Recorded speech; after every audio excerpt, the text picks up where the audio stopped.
The tobacco industry loses a big legal battle. A smoker dies of lung cancer, and the Supreme Court says her family can sue. Ross Perot accuses Bush Quayle forces of mounting a Hitler-like propaganda campaign against him. And Eye on America, Danger on the Job, a CBS News investigation of what the government is not doing to protect you.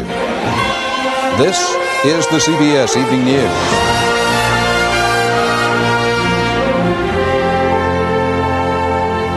Good evening, Dan Rather reporting. American cigarette makers are taking a deep breath. The U.S. Supreme Court ruled today that tobacco companies can be sued for the damage caused by smoking. More on this landmark decision from CBS News health correspondent Edie Magnus. It is a decision Joanne Kotler has been waiting for. Her husband George, a 45-year smoker, died of lung cancer in 1986. She wants the chance to prove the tobacco companies were responsible. For years and years, they've been able to cover up, and I want to expose them for what they are, and I think they're killers. The Supreme Court ruling clears the way for Kotler and scores of others to sue the nation's tobacco companies for damages under state personal injury laws. The court rejected arguments by the tobacco industry that federal laws requiring health warnings on cigarette packs effectively shielded them from lawsuits. 7 justices made the majority opinion. Justices Antonin Scalia and Clarence Thomas dissented, siding with the tobacco companies. Both are smokers. The decision is a victory for the family of Rose Cipollone, a 40-year smoker who died of lung cancer in 1984. Her lawyers have accused tobacco companies of engaging in a conspiracy to conceal the dangers of cigarettes. I think it's going to have a sobering effect on how they're going to respond to the cigarette smoking and health issue, and if they go out and intentionally mislead people, withhold information, suppress information as they have in the past, they're going to be responsible for it. Those activities do not concern me because the companies have not engaged in fraudulent or intentional misrepresentations. Juries have historically been unsympathetic to the claims of smokers. Experts say whether or not any of them can ultimately win their case, today's ruling will allow them to demand documents kept secret by the tobacco companies until now, and will allow the public to find out once and for all what the tobacco companies knew about the dangers of cigarette smoking and when they knew it. Edie Magnus, CBS News, New York. In another ruling today, the court struck down a surviving vestige of prayer in the public schools, the prayer at diploma time. More about that from CBS News law correspondent Rita Braver.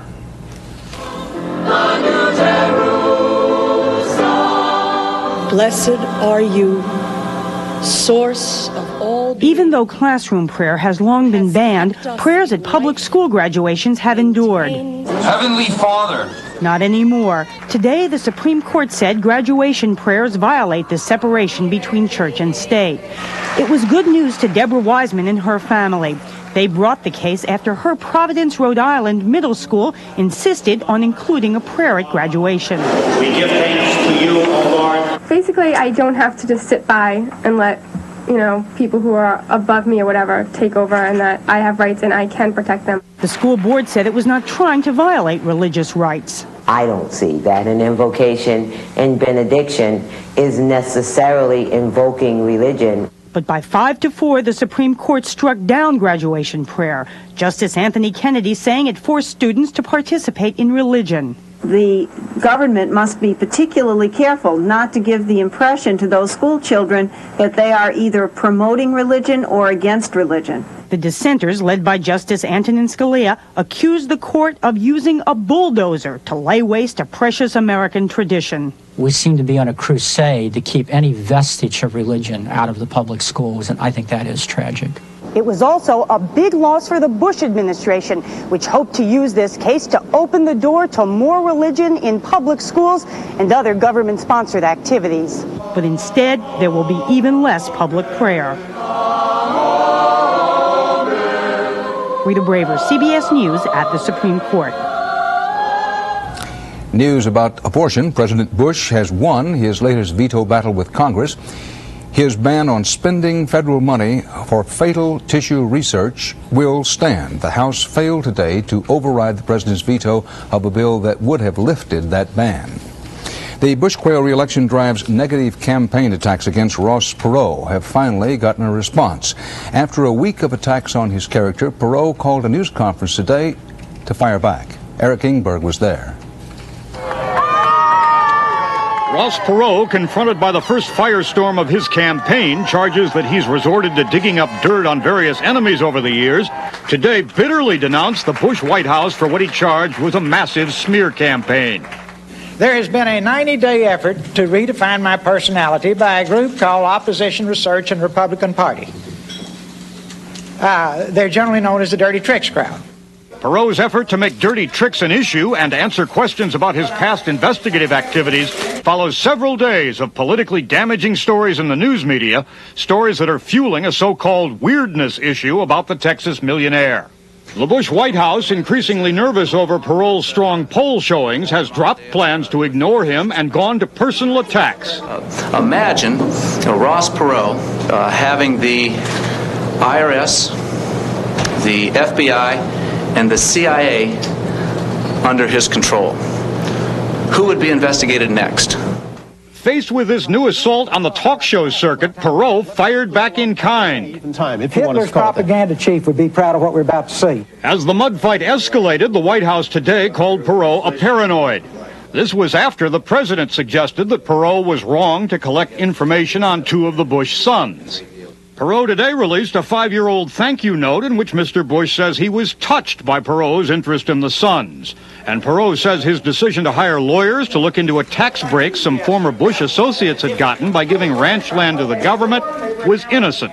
I was looking at it because twice I considered buying the ranch. Now that's not running around with a Sherlock Holmes hat and a magnifying glass, folks.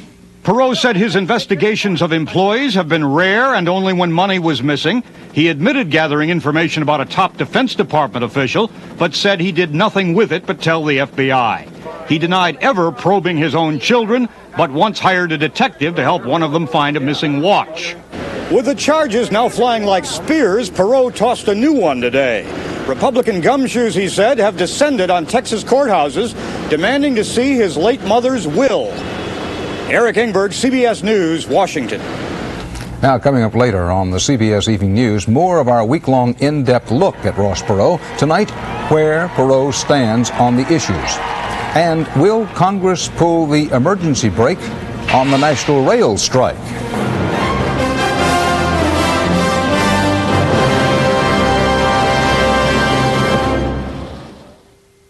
Boy, this couch weighs a ton. Where does it go, Miss Lansbury? Oh, right there, please. Wow. If I lifted that, I'd need Bufferin for the aches and pains afterwards. You really believe in Bufferin? I certainly do. It's strong, huh? Extra strength Bufferin has the strongest dosage of aspirin that you can buy. And I've discovered that the buffers don't weaken it. They just help prevent aspirin stomach upset. Shouldn't you discover the strength of Bufferin? And for nighttime aches, pains, and sleeplessness, try Bufferin AF Nighttime. It's aspirin-free. Your breakfast, sir. This new Kellogg's Frosted Bran is quite sensible. Crispy flakes with whole wheat and bran, lightly frosted for a taste. A taste that's delicious! I love it. I love it. Love it, love it, love it, love it, love it, love it. I love it. And new Kellogg's Frosted Bran has less sugar than you'd imagine, but the taste? It's out of We've got to stop serving this. New Kellogg's Frosted Bran, wildly delicious, sensibly good. American automobile makers have lost their bid to force up the cost of some Japanese imports. A federal agency ruled that minivans from Japan are not harming the U.S. auto industry. That means the government will not impose higher tariffs on the vehicles. Detroit's big three car companies had argued that the Japanese were dumping vans on the U.S. market at artificially low prices. Most of the U.S. rail system is at a standstill tonight. Management and workers are blaming each other. But correspondent Jacqueline Adams tells us that is no consolation to American businesses and travelers. The unions say it's a lockout. The railroads say it's a strike. A federal court could decide which it is, but no matter how you define it, the nation's freight and passenger trains have stopped rolling in much of the country. We are locked out. Conrail did lock us out. Most unions agreed to extend contract talks for 48 hours, but the Machinists Union decided to strike against CSX Transportation, one of the largest of the nation's 40 freight railroads. Because the train tracks are so interwoven, railroads all across the country began shutting down. The point is that we have taken the only defensive measure available to us. Most auto, grain, and chemical companies anticipated the strike and stockpiled enough parts and raw materials to get them through today. In Washington, administration officials urged lawmakers to quickly order an end to the strike to prevent a billion-dollar-a-day catastrophe. Congress must act today. A major disruption of railroad transportation delivers a damaging blow to many sectors of the economy. Congressional leaders, however, are unwilling to step in, at least for the next 36 to 48 hours. The resolution to this dispute should be at the bargaining table, not at Capitol Hill. There was one bright spot. From Boston to New York to Washington, hundreds of thousands of commuters awoke to a normal trip, because here, Amtrak and its employees are respecting the two-day extension of talks. Unless the two sides resolve their wage and job security conflicts by Friday, though, the nightmare on the freight lines could become the nightmare everywhere. Jacqueline Adams, CBS News, New York. Stay with us now for more CBS Evening News, including charges that the Pentagon closed the books too soon on Americans missing in the Vietnam War.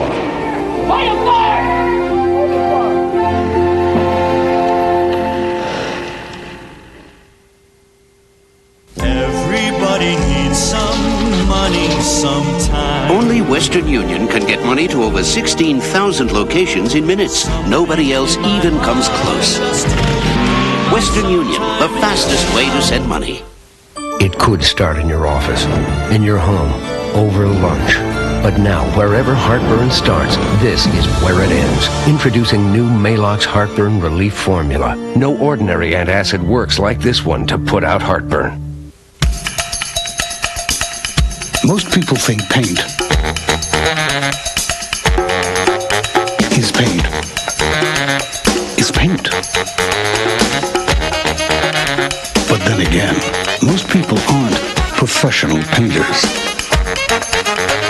There's only one paint this good, and there's only one place you can get it. The pros know. Ask Sherwin-Williams. All across America, more people repurchase Kenmore appliances than any other brand. In fact, over 1 out of 2 homes in the country count on Kenmore. And now at Sears Brand Central, save $75 on this large 20 cubic foot Kenmore top mount and $170 on this huge 25 cubic foot Kenmore side-by-side. They've never been priced lower. And save $40 on this matching large capacity Kenmore washer dryer pair. Only at the store you trust. The violator, the victim, and the manhunt. Rape, the crime in the dark. 48 hours following Raven tonight. Secretary of State Baker said today that he will now press for a quick resumption of Middle East peace talks just as soon as the newly elected Israeli government is in place. In Israel, Yitzhak Rabin followed up on his Labor Party's election win by promising today to curb, not eliminate, but curb Jewish settlements in occupied territory and accelerate negotiations for self-rule for the Palestinians. More political violence today in the former Soviet Republic of Georgia. Opponents of Georgian leader Edward Shevardnadze attempted a coup. They took over the state television center, but Georgian government troops counterattacked and crushed the rebellion, at least for now. A minimum of 4 people were killed. Shevardnadze then went ahead with a trip to Russia to meet with Boris Yeltsin. In Moscow today, a special U.S. envoy looking for American POWs said his gut feeling is that there are no American prisoners in the former Soviet Union, at least not now. Former U.S. Ambassador Malcolm Toon said he expects to know for sure within about 2 weeks. In Washington, Congress heard more suggestions today that Americans missing in the Vietnam War might still be alive somewhere. Correspondent David Martin covered that story. Navy flyer Ron Dodge after being shot down in Vietnam, alive and in captivity. But when American POWs came home in 1973, he was not among them. Today, a Senate committee investigating Americans missing in action concluded there were 244 men like Dodge who had last been seen alive but did not come home. There is evidence that some people were absolutely left behind in that status at that time. And it is sufficient to contradict official statements made then and repeated for almost 2 decades. In 1973, a Defense Department official, Roger Shields, said, quote, "We have no indication at this moment there are any Americans alive in Vietnam." It is now clear that in its haste to get out of Vietnam, the government was not telling all it knew about Americans who may have been left behind. The fact is that when Roger Shields turned around and said there is no evidence anybody is alive, that was not true. The last evidence we held was that people were in captivity. Correct? Some people. Some people, yes. Over the years, the fate of many of those 244 missing Americans has been determined. In 1981, the Vietnamese returned the remains of Ron Dodge. He had died in captivity and is buried today in Arlington National Cemetery. But for every Ron Dodge, there is a David Herdlicka, shot down over Laos, seen in captivity, but never heard from again. The hunt for these men is sometimes sidetracked by hoaxes like these photographs purporting to show American POWs. At times they've totally paralyzed the office because of the immense attention that they bring. There are now 133 names on the committee's list of those last seen alive but never accounted for.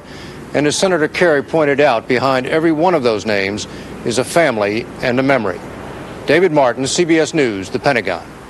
Coming up next, Eye on America. Tonight, job safety. Safety violations in this building cost a company a small fine. They cost a worker his life.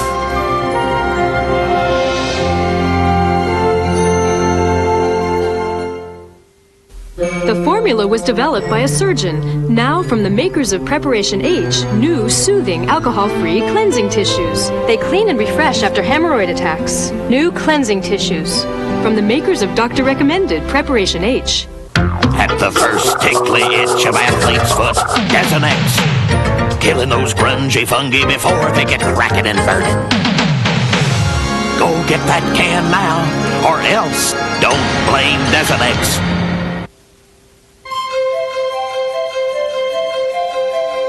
Of 144 different import and domestic cars, only the elite make J.D. Power & Associates' top 10 models an initial quality list. That list now includes the Oldsmobile Cutlass Sierra. We believe it reflects the commitment of the people who make it and the dealers who sell it, as well as the wisdom of the people who bought it. Cutlass Sierra from Oldsmobile, the power of intelligent engineering. This castle once had 26 bathrooms. It'd be nice if one of them still worked. Why? What if my diarrhea comes back? Relax. You took my Imodium AD caplets. Just once. I usually take the pink stuff 2 or 3 times. Imodium AD is much better. Imodium AD caplets are so effective, they often work in one dose. Instead of dose after dose after dose, like the pink stuff. Ready to go? Before the sunset? Imodium AD for diarrhea, the choice for one-dose relief. Ready to take that vacation? Before you do, find out what you should know about medical emergencies away from home tomorrow on CBS This Morning with Harry Smith and Paula Zahn. Ross Perot's opponents have accused him of being vague on the issues. At his news conference today, Perot did not, to say the least, deal in detail with most issue questions. He promised to make fuller views known in good time. But the still as yet unannounced candidate for the presidency is not an unknown quantity. He has a record. Bill Lagatuda has been checking into that Perot record as part of our week-long Campaign 72 look at who is Ross Perot. Ross Perot in Annapolis today under increasing scrutiny. Lately, there's pressure even from his supporters. I'd like to hear him become a little bit more clear about the issues. But contrary to the myth, Perot is on the record on a number of issues, clear on some, fuzzy on others. For example, Ross Perot on abortion. I think this is a woman's decision. God knows what kind of demonstrations I'll have outside my office now. He is pro-choice and thinks the federal government should pay for poor women to have abortions, but that minors should get their parents' consent. Perot Perot has infuriated gay groups by saying he would not appoint a homosexual to his cabinet because of the confirmation process. I don't want anybody there that will be a point of controversy with the American people. It will distract from the work to be done. See, as far as I'm concerned, what people do in their private lives is their business. Perot is also against allowing gays in the military. On another hot topic, gun control, Perot appears to be both for and against it. Get the guns out of the hands of the bad guys. You don't care if people collect guns. You don't care if people have guns for hunting. Perot is against the Brady bill, for the death penalty. In fact, he's for stiffer penalties all around. You can lay so much misery on a guy that ever holds up a 7-Eleven store with a gun or ever points a gun at anybody, so on and so forth, that even a guy drunk and on drugs and brain dead is going to be hesitant to pull his gun out. On health care, Perot again doesn't like the current system. But on this, he has no plan, only plans for a plan. Bring it to the people, get a consensus, do pilot programs. Optimize those pilot programs, know your costs, know your benefits, build a consensus that this is the answer. The closest thing Perot has to a track record on any issue is in education. In the 1980s, he led a commission to reform the schools in Texas. No pass, no play for high school football. Merit pay hikes for teachers. Today, I would propose that we build tiny little schools in the neighborhood that are warm, cuddly, loving places to give those children the love, affection, the attention that they did not get at home. But social programs cost money, and Perot has not said how he would possibly fund them. It is worth noting the school reforms in Texas cost the voters a tax increase. How does Perot feel about taxes today? That story tomorrow. Bill Agatulo, CBS News, Annapolis.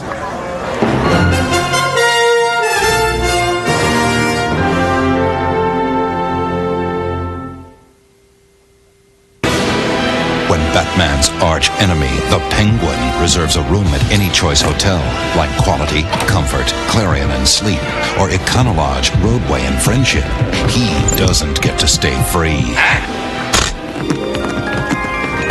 But his kids do.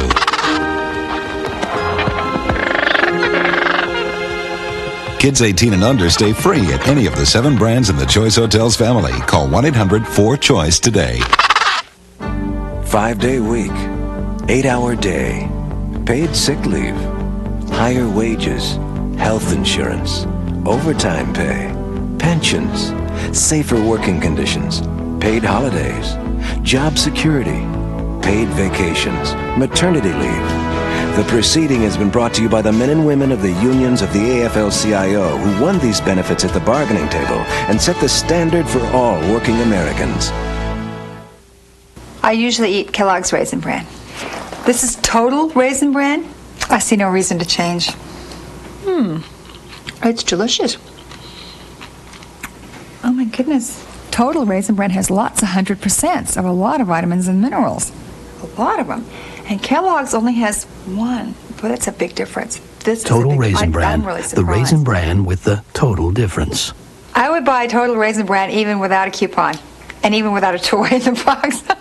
For a few short weeks at Red Lobster. Wait till they taste this. We're putting together lobster, crab, and shrimp. This is going to be really special. Ordering. We're cooking to order sweet lobster, succulent shrimp, and Alaskan snow crab, and serving them all together. Don't miss our best combinations ever. They're just for a limited time. So hurry in tonight for lobster, crab, and shrimp. Only at Red Lobster. What are the chances you'll be hurt on the job? A federal agency called OSHA is supposed to look after your safety at work. But increasingly over the years, there have been accusations that OSHA is falling down on the job. Mark Phillips reports tonight's Eye on America. Viewed from the street, 450 Lexington Avenue is a new and shining addition to Manhattan's skyline. But there's a ghost in its closet. To Craig Fitch, who helped build the skyscraper, it was a death trap. And to his wife Dorothy, the accident is proof that the government agency that was supposed to keep the workplace safe didn't. If OSHA had been doing what it was supposed to do, my husband would still be alive today. You know, it's that simple. OSHA, the Occupational Safety and Health Administration, oversees workplace safety, but was little help to Craig Fitch. The 39-year-old father of two spent 7 years in the construction trade and was doing iron work on the skyscraper's 5th floor when a steel brace snapped. He jumped back, tripped over debris, and fell 30 feet down this unprotected elevator shaft. He died within seconds. For failing to have guardrails in place, OSHA initially fined Fitch's employer, American Steel Erectors, $720. Someone said to me, as a matter of fact, that the fine in Maine for killing a moose is larger than an OSHA penalty for killing a man. So I expected it to be, minimal, but the $720 I thought was outrageous. Across the industrial landscape, from poultry factories to petrochemical plants, when fatal or catastrophic accidents have taken place, OSHA penalties assessed are not just low, but are actually going down. Adjusted for inflation, median penalties for fatal or catastrophic accidents went from $2,093 in 1972, the first year OSHA released statistics, to $511 in 1990. It's very dangerous, a lot of accidents, a lot of people have accidents. On this job site, where bridge painters work without safety lines and are drenched in toxic paint, workers told us that on their previous job, one worker had fallen to his death. This went unreported to OSHA. Sources within OSHA have told CBS News that as many as half of all industrial accidents go unreported. These days, Vidal Rodriguez spends most of the day in front of the TV. He and nearly 100 other workers were exposed to toxic mercury fumes at the PIM thermometer factory in Brooklyn, a factory OSHA inspected numerous times.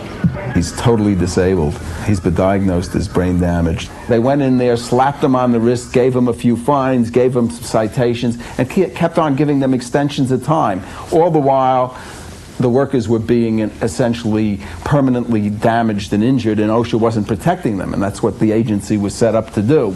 Despite having the authority to bring criminal charges and actually put people in jail, OSHA hardly ever exercises that power.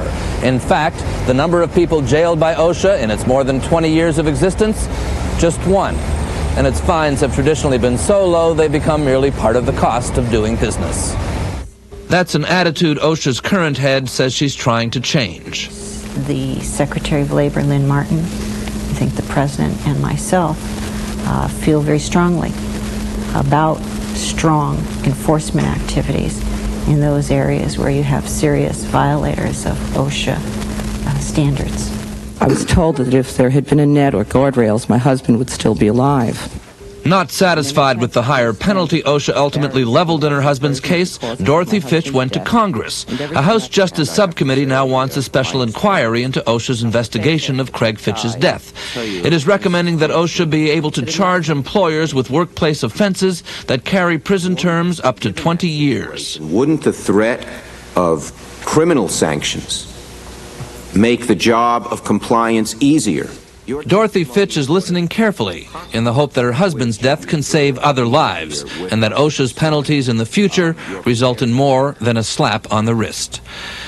This is Mark Phillips in White Plains, New York for Eye on America. And that's part of our world tonight. Coming up on this CBS station, 48 hours. Tonight, the crime of rape. Americans have stopped whispering about it. Now they're doing something about it. 48 hours. Crime in the dark. At a special time, Marketplace, 10:30 tonight, 9:30 Central. Dan Rather.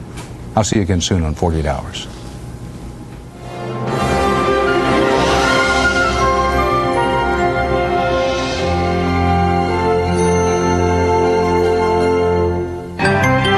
Experience CBS News. Ross Perot doesn't want to raise your taxes, but he doesn't rule it out. I would say I would only consider raising taxes if all else failed. And what about the deficit in Social Security? Ross Perot talks dollars and cents in a continuing series of special reports on the CBS Evening News with Dan Rather tomorrow. This is CBS.